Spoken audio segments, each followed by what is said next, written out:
Bible ఏంటో తెలుసా నీకు? అది మార్గం, మహాజ్ఞాన మార్గం.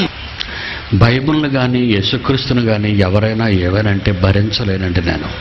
ఏం తప్పు చేశాడు ఆయన? నీకు చవకబారుగా దొరికింది క్రైస్తవుడు అనుకుంటున్నావా? పిచ్చి సన్నాసి. మేము బాంబు పెట్టాం, కత్తి పట్టుకోం, నువ్వు వండవు. క్రైస్తవ్యానికి అడ్డురాకు, ఆ దేవునితో నువ్వు పెట్టుకోకు. సృష్టికర్త జోలికి వచ్చావో అయిపోతావు నువ్వు.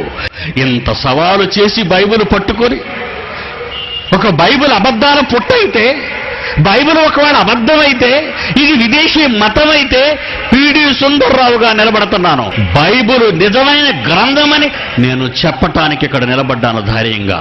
ఇప్పుడు చెప్పు, బైబిల్ తప్పని చెప్పటానికి ఎవరైనా మీస ఉన్న మగాడు ఉన్నాడేమో తీసుకొని రండి. క్రీస్తు కొరకు, ఆ దేవుని కొరకు నిలబడినాడు జైశాలే.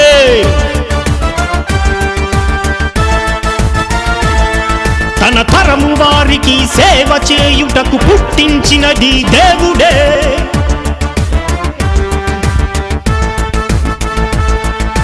దేవుని కోసం నిలబడ్డాడు, ఎదిరించిన వారితో తలపడ్డాడు.